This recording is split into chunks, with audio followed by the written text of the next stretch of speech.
Today, good morning, America. I'm Hugh Hewitt. The Jesus Revolution is set in 1971 with all the awful clothes and hairs that means. And it is really a wonderfully faithful recreation of what happened with the Jesus people in Southern California. And Newport Harbor High School is where they filmed it. I drove past it on Sunday when I went down to St. Andrew's Presbyterian Church. And it's pretty remarkable Wayback Machine. The Gospel is never way back, though, but it's a very, very good movie. I would encourage you to go see it. We got to come up with America, All the Lonely People at the fourth break. Coming back in the next break, I'm going to play for you Vivek Ramaswamy's interview from yesterday because it created quite a lot of ripples because he didn't know what the nuclear triad is. That's okay. Lots of people don't know the nuclear. I was discussing with somebody yesterday that if you're under 40, you're not going to remember the Cold War very well, if at all. You might have studied it in a book. Now, I don't think that's an excuse not to know the nuclear triad or national defense issues if you're running for president, but Ramaswamy is very humble. He said, I'm learning, I'm doing briefings, etc. And Donald Trump didn't know either, and he was certainly more effective than either Barack Obama and Joe Biden at deterring our enemies from doing things, because under Obama and Biden, Putin invaded Ukraine on both watches, and they kind of didn't know what to do with Trump, so they left him alone. But what Trump overcame by force of will, a 37-year-old running for president will learn. But I'm going to ask Tom Cotton later today about what's wrong with his generation. Now, he's a soldier, and soldier learns nuclear triad, as I thought most people who went to Harvard. But he wasn't Kirkland House. And to all the Kirkland House people out there, we know you don't learn anything except Mark Zuckerberg, and he left. It wouldn't surprise me if Bill Gates also left from Kirkland House. They're really the dummy house. And the stunning nature of the interview means that we will replay it. A couple of headlines. Russia's new offensive sends conscripts into the teeth of Ukraine's lines. They've lost 100,000 men. It's going to be 200,000 by summer. Ukrainian innovation in a war of attrition. Big new study out from the Center for Strategic and International Studies. And I must tell you, it's 4 pages. I tweeted it out, the link. You want to read it. It's where the war is. Taiwan needs more Top Guns as chance of conflict with China grows. You see, they got a lot of F-16s in Taiwan, and they got a lot of great jet pilots. They're not as good as ours, but they need more, which means we have to train more, because you just don't walk right in, sit right down in a cockpit of an F-16 or an F-18 or whatever they're flying. I don't know. I'm not a pilot. I'm not a soldier. I'm not a sailor. I'm not a Marine. I'm not a Coast Guardman. I ain't nothing, but I listen. It takes a long time. I've seen Top Gun, so I guess that makes me an expert. I've seen them both. And I got a fighter pilot in the family. But if Taiwan needs more fighter pilots, we should train them. Another death in Israel. Another terrorist kills another Israeli civilian. The biggest story of the day is Brexit is done. They have done the revise of the Northern Ireland deal between Rishi Sunak and the EU, and all credit to Rishi for getting that done. And Steve Baker, the guy I look to for Brexit authenticity, said thumbs up. I've tweeted all that out. Rupert Murdoch, in deposition, acknowledged that Fox News hosts endorsed election fraud falsehoods. That's the headline in the New York Times. I'm not quite sure he did that. He was aware that they were overselling Donald Trump's overselling of election fraud, but the characterization of his deposition, unless I read it, I'm unwilling to accept it. Challenge to student loan cancellation will be argued before the Supreme Court today. You know, all you people out there who are enjoying the holiday from your loan obligations, could you at least give the food for the poor?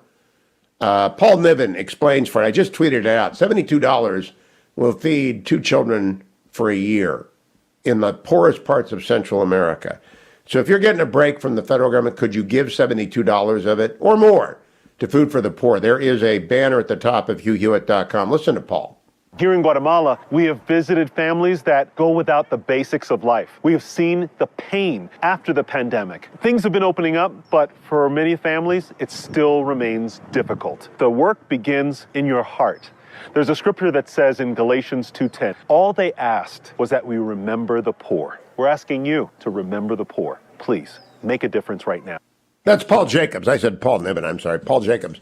And it's a fine appeal, and it's a wonderful. It's so effective. The Fetching Mrs. Hewitt and I support Food for the Poor because they get it done. They actually deliver full food to the poor.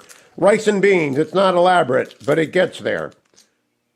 Welcome back, America. That music means David Drucker is in the house from the Dispatch. Follow him on Twitter at David M. Drucker. Vivek Ramaswamy was my guest yesterday, David, and I put him on the air again today. I replayed it.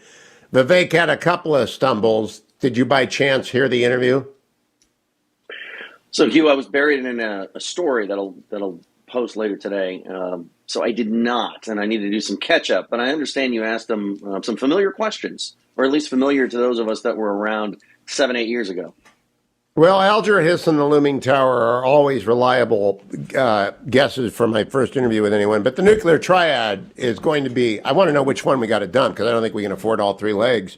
But we couldn't get there because he didn't know what it was. And so the question is, Drucker, it didn't stop Trump.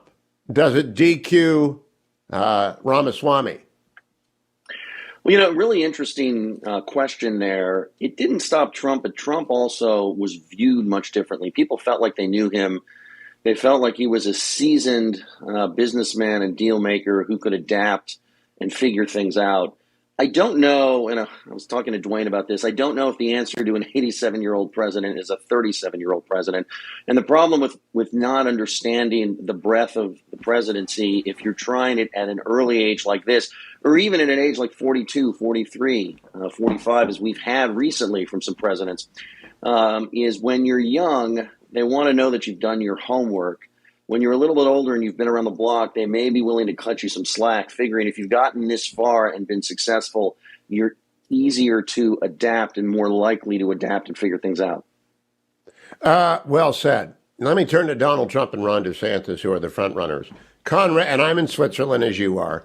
Conrad Black has a column today in the New York Sun saying, never underestimate Donald Trump. Look at what has been thrown at him. Anvils, safes have dropped on his head, and he keeps coming back. What do you make of that? Well, I agree with him, but I also think it's important not to fight the last war and remember that this is 2023, not 2015. And so Donald Trump's a very different politician, and the American electorate views him very differently. I absolutely don't underestimate him. I absolutely consider him the front runner and absolutely believe he can win the nomination. But with the wisdom of hindsight and experience, I also understand that he is a much more known quantity as a politician today than he was 8 years ago. And so he has different challenges to overcome than he did back then. And some of them may be particularly difficult. And if he's running eventually against somebody like Florida Governor Ron DeSantis, or even a couple of other Republicans, he's not going to have the luxury of running against a collection of talented Republicans, but Republicans viewed by voters as from the before times, from the Reagan era. And we've heard this song and dance for 40 years, and we need something new and something fresh. They also have the ability to judge Trump's presidency, and that will influence how they view him today. No, I'm in Switzerland, like I said. I'm a big fan of Ronna McDaniel. I'm a big fan of the RNC. Here's their problem. It's not really their problem. It's the voters' problem. According to a very experienced consultant who went off the record with me this weekend for a piece I'm writing for the Post, 20% to 25%, maybe as high as 30%, are only Trump voters. They're not going to show up unless Donald Trump's the nominee. 25 to 30% of Republican voters will never vote for him, according to this consultant. That's a dilemma I have never seen in American politics before. What do you make of it? It's difficult, and I'm not sure that the party overcomes it in 2024. But there are a lot of things we still don't know, right? We can project through polling and through reporting how voters are looking at the presidential election today, but we don't know how they're going to feel a year from now when they know exactly who their choices are, right? They think Joe Biden's going to be the Democratic nominee. How are they going to feel a year from now if and when he is, or if and when somebody else is? They think their choices are Trump and Ron DeSantis. Let's see if that's who their choices end up being and how they feel about the competition between the two nominees. That makes up so much of how voters make their decisions. But as it begins today, that is a very, I think, true statement. And I think it does present a huge dilemma for the party, and one that I don't know can be figured out. Have you heard other consultants? Because, everyone's got an opinion, right? And at this hour, they don't count. But I think that 25% only Trump, 25% never Trump primary voters, not talking heads like you and me, but primary voters, that is insoluble. Have you heard other people make the same estimates of the polarity that the former president causes within only the Republican electorate, not widespread? Well, I mean, yes, I have, but it's always discussed in different ways, right? We have this assumption that Donald Trump is going to get anywhere from 25 to 35% of the primary vote, depending on the state and depending on the date, depending on whether it's a caucus or whether it's a traditional primary. Sometimes we think it go down to 20. Sometimes we think it will go up to 40. Then we talk about whether or not the rest of the candidates are so numerous that they dilute the rest of the vote, or is it a small enough field that he can be overcome? And then we always talk about, well, what happens if Trump isn't the nominee? Does he decide to tank the person who beat him in the general? We talk about that a lot. Does he put his hands on him or not? David M. Drucker on Twitter. Follow him from the Dispatch. Thank you, David. I'll be right back, America's State. Joined by Byron York of the Washington Examiner and of Fox News. Good morning, Byron. Good morning, Hugh. All right, Mr. Ramaswamy, you've heard the interview. What do you make of him? Well, first of all, he sounds like a really interesting and appealing fellow. Yes. And you just absolutely butchered his first name over and over and over again. So, it takes me, I've got audio dyslexia. That is not new to say Archbishop Hugh. You're easy. Right. Byron York is easy. I wish everyone was named Byron. Well, maybe you should change it to Bill or something. But look, one of the things that strikes me is, the U.S. government is the most sprawling, complex bureaucracy in the world. Yes. It's very hard. There aren't that many people who have really a good grasp of how the U.S., just the executive branch, how it works. The Pentagon itself is the most sprawling, complex bureaucracy in the world. And I think you could say that one of Donald Trump's great failures, maybe his greatest failure, is that he came into office with a lot of governing instincts that a lot of Americans agreed with. But he didn't try to understand how the U.S. government works and how he could push it in one direction or another, which is particularly important for a Republican because so much of the bureaucracy is going to be opposed to him, and you have to try to reach deep into the bureaucracy. You can't just appoint a cabinet secretary and decide that you've now got the Justice Department going in the direction you want it to go, or any other cabinet department. It's a really big, complex thing, and I do think that Trump's time in office has probably soured some Americans on the idea of a businessman running for president. And this is the only time we ever tried it, somebody with zero government experience. So, the idea of Ramaswamy maybe going to be a governor somewhere or running for some sort of other office before wanting to become president seems to me to be a pretty good idea. But here he is. He's a declared candidate for president. He has his consultants in Ohio. You heard that. And I guess that works if they're actually familiar with national security issues. I mean, I just don't understand, as many people didn't, not being ready for basic questions. Well, especially with you, I mean, you're kind of famous for some of these questions. The Alger Hiss question, it was kind of amazing. The answer is really easy. It's yes. Yes, yes. Everybody out there, we're giving you the take-home exam. The answer is yes, and we know it for a certain. Yes. Yes. Now, the triad question, maybe you should call it the nuclear triad at first, because you said, do you know what the triad is? And Trump actually didn't know, how we deliver nuclear weapons or would deliver nuclear weapons in a war, which is, kind of a important thing for the commander-in-chief to know. No, he bluffed it, though. He didn't know it either. Donald Trump bluffed it. And Ramaswamy said, I don't know, which is the preferred approach. Yeah. Well, he at first thought you meant like Russia, China, and Iran, or something Correct. like that, by a triad. So, that's just another. But I think that's indicative of just the sort of broader question of having some experience. Reagan, to go way, way, way back, obviously had served 2 terms, heading one of the larger state bureaucracies in the whole country. He was governor of California.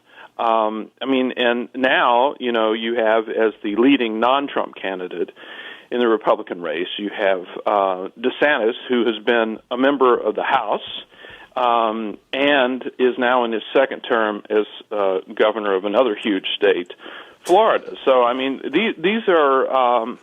You remind me of something, Byron. qualifications. When Ronald Reagan arrives in January of '81, he brings with him Michael Deaver, James Baker, and Ed Meese to the White House, along with Fred Fielding, Dick Hauser, and a number of very experienced Washington hands.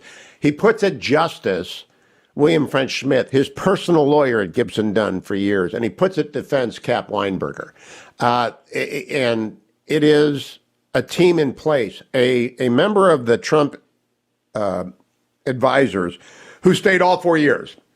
And so that limits it to a very few people.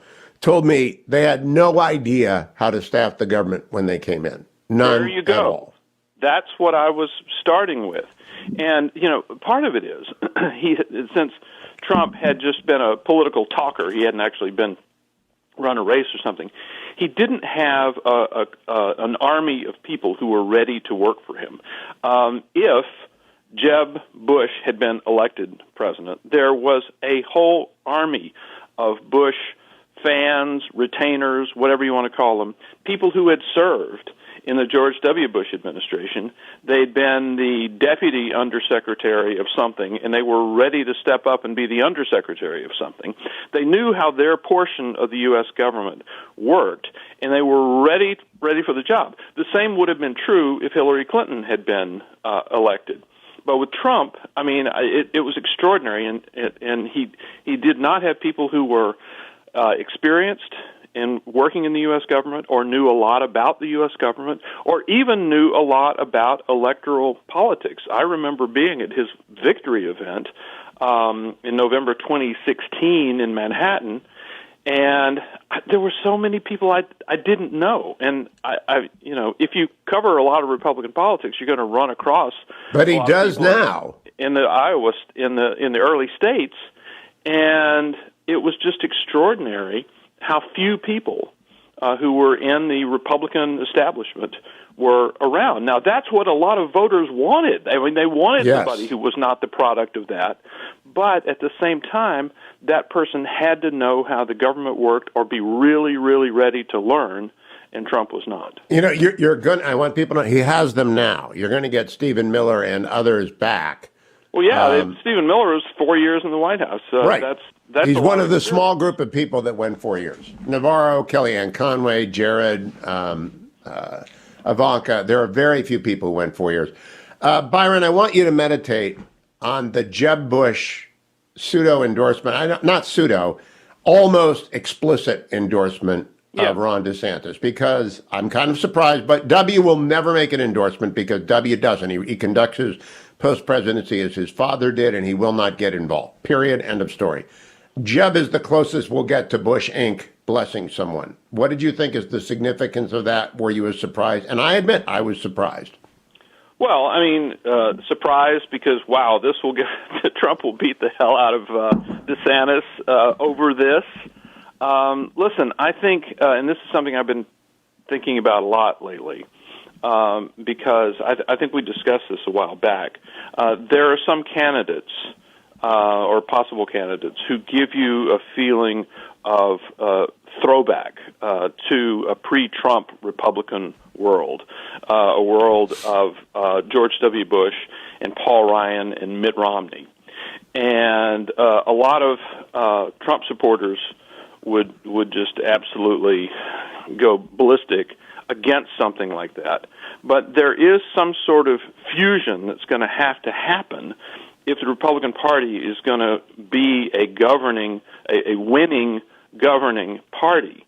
And so you have Ron DeSantis, who's quite Trumpy in a lot of ways, but also did serve in Congress before Trump. I met him at a Club for Growth event before. Frequent guest on this radio show as a congressman. Yep. Yeah, and so and so he is familiar with that other world of Republican politics as well. And to be president, to have a winning campaign for president, you're going to need to appeal to all of these groups. So listen, Jeb Bush should not have run for president. I mean, his late mother, when she said, the country's had enough Bushes, she was right. But let's not underestimate. And Byron, I got to say, I admire W immensely, and there are millions of Americans who do, and they like Jeb a lot. However benighted his campaign for president was for a variety of reasons beyond his control. But there are lots of Republicans who admire W. They put him at the top of the list. They put him ahead of Reagan. Well, they put him ahead of Reagan because Reagan, took office more than 40 years ago. I mean, they don't They don't have any memory of it. They say W was there on 9/11. Yeah. I love the man. That's what they say. Well, and so what you have to do is, if you want to unite a party and win the presidency, you have to unite its various factions, and either happily or unhappily, but you have to get them all in the same tent. So the idea that Jeb Bush would support Ron DeSantis strikes me as a good thing and not a bad thing. In 1978, Richard Nixon told me about the Goldwater people, and he was running in 68. You can't win without them, but you can't win with just them. And the same holds true for both the Trump people and the Bush people. It's just a dilemma for the party that Byron York will be solving on a daily basis over at Fox News and the D.C. Examiner. Thank you, Byron. Don't go anywhere, America. I'm Hugh Hewitt. Stay tuned. Welcome back, America. I'm Hugh Hewitt, joined by Bethany Mandel. Good morning, Bethany. How are you? I'm good, thank God. How are you? I'm great. I want to talk about recess. Now, I am familiar with recess because I have 5 grandchildren, and 2 of them are in school, and they occasionally get recess. And the war against recess has spread far and wide. Would you bring people up to speed on recess and why we need it back? Yeah, so, kids are not, they're not adults. They're not small adults. And so one of the most sort of common punishments for kids when they misbehave in school is no recess for you. But recess is so important to burn off all of that extra energy. Imagine them as like a power plant, and you just have to keep on burning it or it will blow. You'll have to press that release valve. And there's a lot of research that indicates that people are starting to realize that, maybe play is important. There was a it was Texas, I'm sorry. There was a Texas school that experimented in doing 2 or 3 hours of recess a day. And lo and behold, all of the test scores went up. 2 and 3 hours a day? I would have been a Foursquare demon if that had happened. Now, at Blessed Sacrament School in Warren, Ohio, there was actually no playground equipment, a Catholic school. So your playground was a parking lot with Foursquares painted on it. But you could play football later in 7th and 8th grade. But I mean, that was it. That was all you got. And it still mattered. I mean, you made time, you ran around, you tried to talk to girls when you got to the 7th grade, but it was recess, even up to the 8th grade. Yeah. I mean, you actually, I don't think would have been a demon because you would have burned off all of that demonicness, and you actually probably would have been in good shape. But what's really fun about childhood is you don't need playground equipment. You can just run around and create your own games. My kids have created a new game called I Farted on the Bus, where we have no bus. Just, they're creative little creatures. They figure it out. They are. That's why they climb upstairs and give their grandfather heart attacks at the age of 9 months. Bethany, part of the loss of recess was because of COVID and the awful pictures of children sitting around they just moved from the classroom to designated spaces outside, no interaction. Is that what is still holding back the return of recess, the COVID mindset among teachers' unions? No, I don't think so. I think that COVID was a wonderful excuse for every part of our society to stop doing things they didn't like to do. And so I was just in a hotel room last night, and they've suspended room service for COVID. The doctor's office where I got my last ultrasound no longer allow guests because of COVID. It's like, no, they just don't want guests, and they don't want to provide housekeeping. And this is yet another thing. They don't like overseeing recess. They like it to be a quiet time for them to personally recharge, which I get. We just lost Bethany there. Yeah. Okay, you're back. You see, we're having another one of the drought-stricken California monsoon moments. So I'm always thinking that you're going to be washed away. It is genuinely pouring like Noah's Ark out here. And so the drought will never be over, though, because of the administrative state. Let me conclude by this. Is recess making a big comeback? I asked Generalissimo during the break. Mrs. Generalissimo teaches fifth graders, and she has recess. California might mandate it. What do you know to be the facts about it? Is it coming back? So I'm not sure that we can extrapolate anything on a federal level because it's happening on a state-to-state basis. But the research is there that recess is extremely important for children's emotional regulation. But the research is there on so many other things, and people don't do anything with that information. But has Emily Oster written about it yet? I don't think she has, and I'm a religious reader of Emily Oster, and I don't think that she has. The reason I ask that is because the most quietly influential person in America right now is Emily Oster. Do you pronounce it Oster? I don't read Oster. I hear about it from my daughter. I don't. I mean, I don't have to worry about these rugrats. I get to give them whatever they want and leave, but they're not. I'm not parenting them. So Emily Oster, would you tell people about her? She's fantastic. I mean, you have a brilliant daughter, and that's why she's reading Emily Oster. But she's basically the Dr. Spock of our generation. She is whittling through all of the hysteria that is being thrown at us and saying, don't stop freaking out. And she's using the data to convince parents to stop freaking out. That is so well put. Has anyone else called her the Dr. Spock of our generation? I think I may have read it somewhere, but I mean, she is. That, Bethany, that is so well put. And if people don't know about, she's Substack, right? Yeah, she just had her 3rd anniversary this week, actually. And she's just now, every young mom in America, I think, is reading Emily Oster. Oster? I don't know. I wish I had an answer on that question. Okay, well, this is my weekly segment with Bethany, and by next week we'll figure out how to pronounce Emily Oster. Bethany Mandel, follow her on Twitter at Bethany Shondark. Read her columns in Deseret News and their syndication, and keep coming back. Bethany, always good to see you. Hour number 3, Senator Tom Cotton coming up, America. Stay tuned. Mollie Hemingway joins us with a full voice. She joins us this morning, but she's got a touch of the laryngitis. And Mollie, I'm sympathetic. I've had to go through entire 3-hour shows and 6 hours or weeks with laryngitis, and it's not fun. But thank you for persevering and joining me. Doing my best. Oh, you're doing very good. Mollie, I want to run a theory past you. You're young. I don't know if you have any actual memories of Reagan or HW, but maybe you do. Nevertheless, I had Mr. Ramaswamy on yesterday, and he's younger than you are.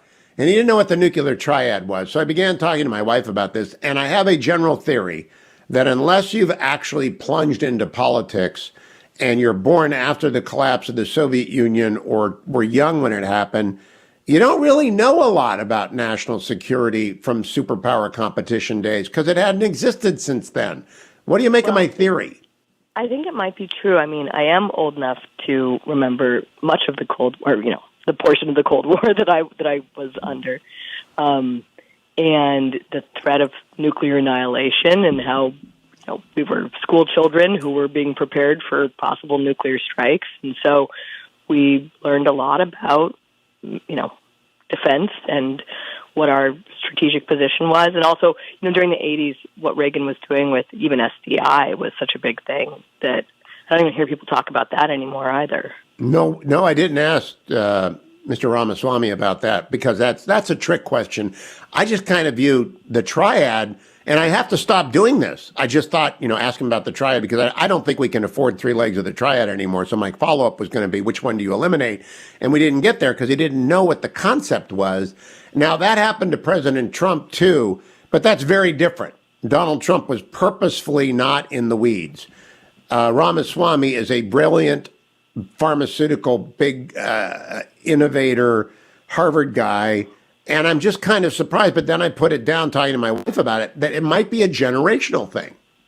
Well, you mentioned Trump, but he was inarguably our best foreign policy president in recent memory. Yes. Had handled so many things without getting us into conflict. And so, it yet didn't always do great with the really, particular questions on what something was. Oh, he didn't know who Soleimani was, but he killed him. Exactly. That's what I tell people is, I asked him about Soleimani and he didn't know who it was and the Kurds and the Quds. But when it came to be crunch time and he was going to Iraq to kill Americans, Trump ordered him taken out. And go ahead. I also think it shows how a really strong national defense policy isn't necessarily interventionist. He did take out bad guys when they needed to be taken out.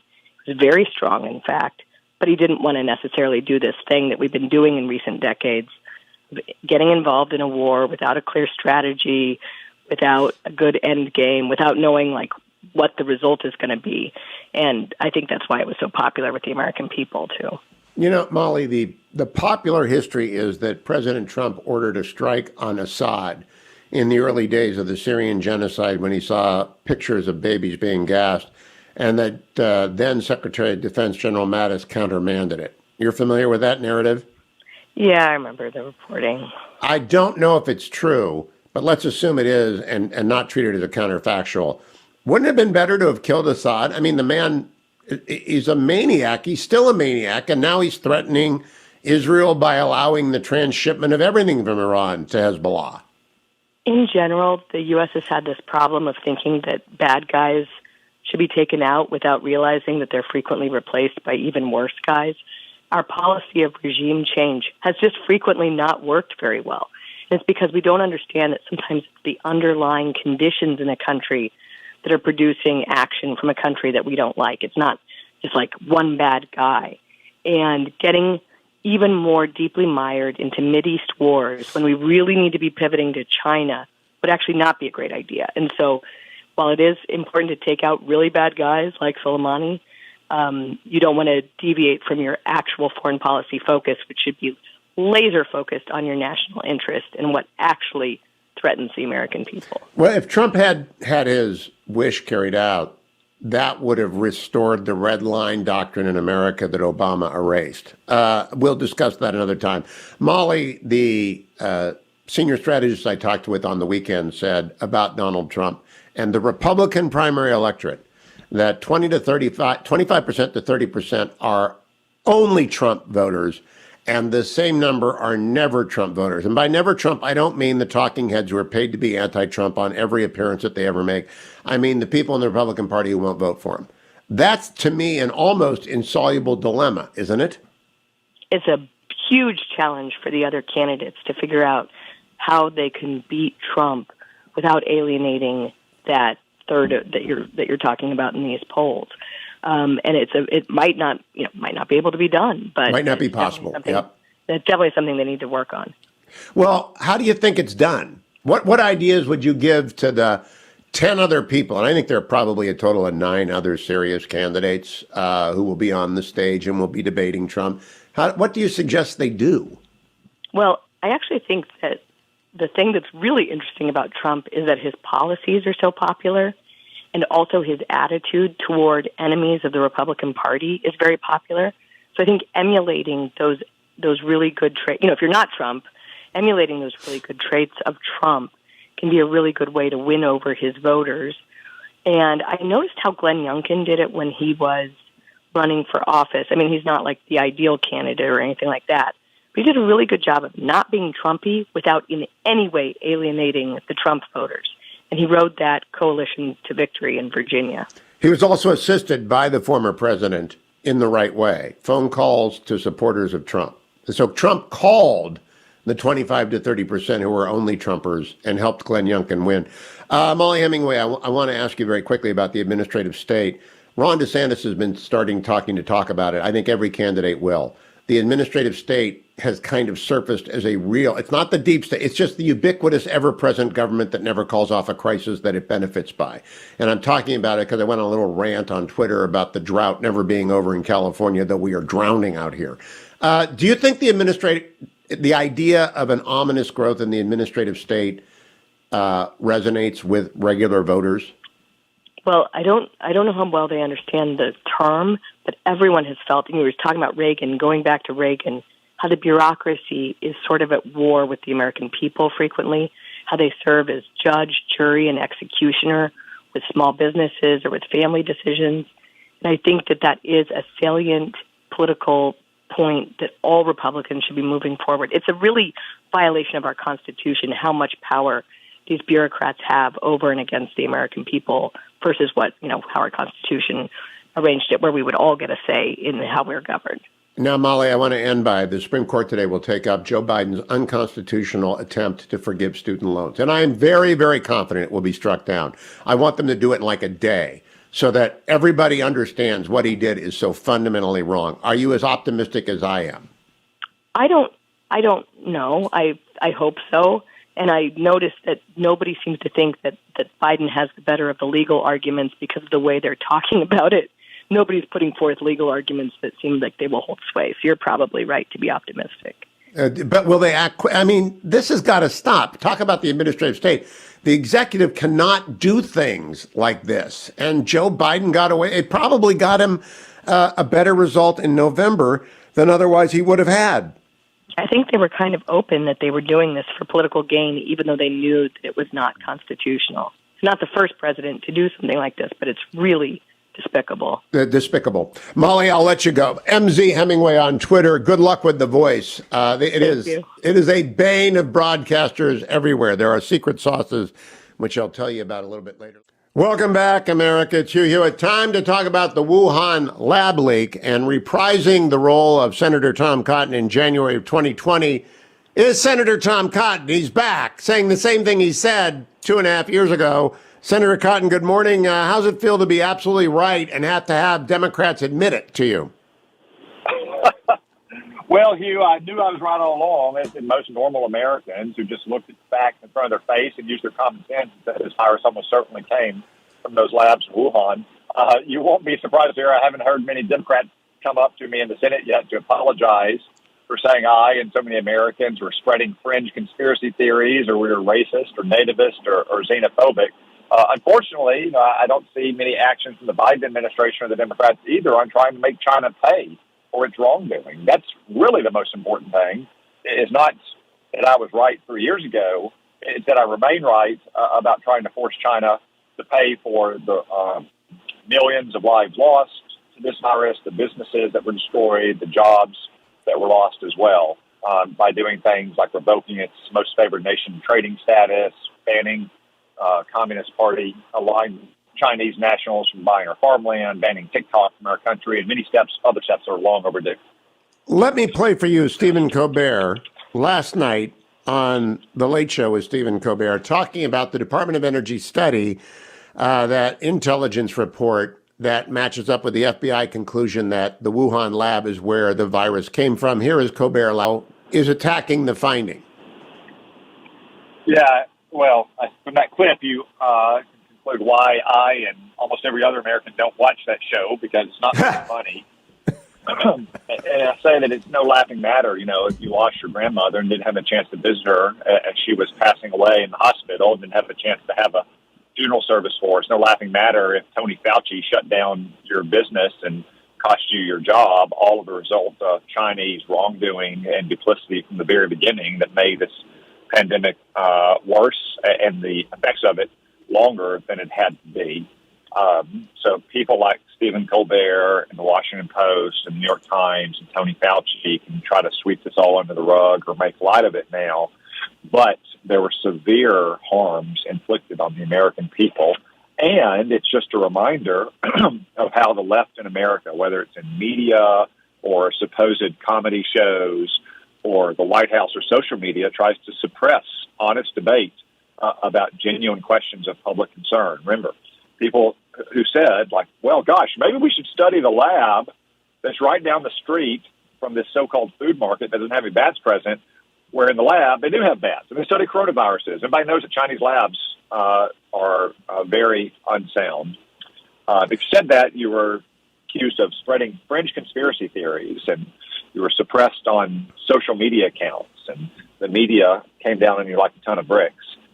That's not the way to get to the truth in public debates. It's not the way to make sound public policy. And those same people are doing the exact same things today on a number of issues. Your colleague, Senator Cruz, has said we've really got to have hearings on everything that went wrong during COVID. But Hewitt's law holds, and this applies to California's drought. It applies to lockdown decisions. Hewitt law is that no administrative agency declares a problem, much less a crisis, solved when such declaration will reduce its authority, budget, or profile. I don't think we'll ever get CDC, NIH, Tony Fauci, anybody to admit they were completely wrong on anything, Senator Cotton. I have no hope of that ever happening. Do you?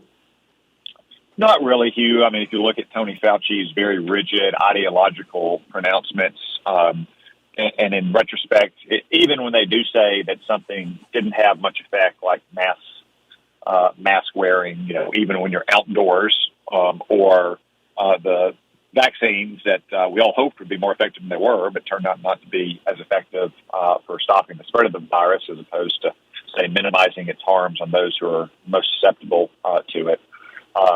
They still say that they were right at the time. They were just, quote unquote, following the science.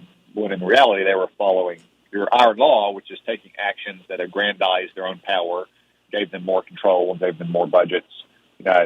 Reminded of what Kevin Haslam, who was on President Trump's economic team, said about an early meeting in the White House whenever he was portraying the data about how Tony Fauci's desired endless shutdowns and lockdowns could have such a devastating impact on our economy. And Tony Fauci jumped in and said, I'm still in charge, right? That's what it was ultimately about. The funny thing about it is, and it's not funny, nuance has become impossible. And you just gave a very nuanced answer. I am double vaxxed and I get my boosters because I'm over 65, and it works for seniors. And if we had limited to that, protect the vulnerable, and that would be seniors and people with underlying conditions, it would have been fine. But I'm very sympathetic to people who made early mistakes. So you got to prepare for the worst and hope for the best. And they did, but they didn't react, Senator Cotton. They did not change their point of view on anything. Masks, lockdown.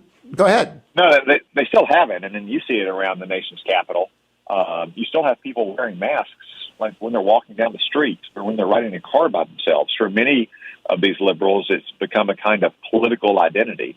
But I do want to stress again just how much harm China inflicted on the civilized world. It's hard to imagine this kind of virus breaking out from, say, I don't know, Denmark or the Netherlands, because they have much higher safety standards. But let's say it did happen in that kind of country, a friendly, democratic, capitalist country, and they had immediately been transparent about what had happened, as early as, late November of 2019.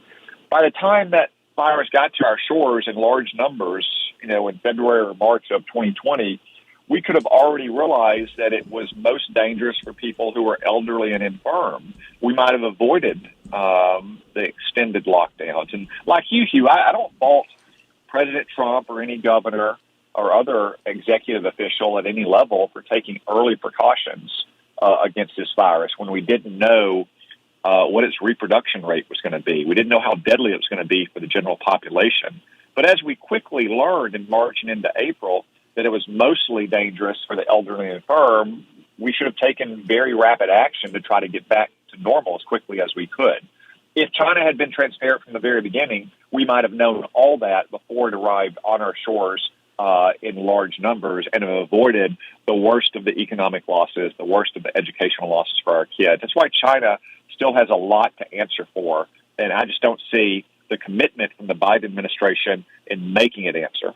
There is a naivete, Senator Cotton, among younger people, not you, but among younger people generally, about what communist regimes are capable of. Now, Gary Oldman in the new series on Apple, Slow Horses, is confusing the daylights out of people because they don't understand what the KGB was. But if they did, they would understand that the communist parties of both countries are capable of anything. And I still believe, and I talked about it with your friend Mike Pompeo yesterday, the possibility that China, having realized what it had done to itself with this virus, just decided that the rest of the world would have to suffer the same consequences so they would not fall behind. And Secretary Pompeo, of course, said, well, we don't have any proof of that, and we never will, but it is plausible if you understand communist regimes. Agree or disagree? No, I wouldn't say it's plausible, Hugh. It's probable that China understood what this virus could do, and they kept it from the world. They didn't stop travel out of Wuhan to the rest of the world. If they were going to suffer significant numbers of deaths, and certainly if they were going to suffer the kind of economic harms this virus inflicted on Wuhan from the very beginning, when they were locking down entire populations larger than the state of California in January of 2020, then they were going to take the rest of the world along with them on the ride.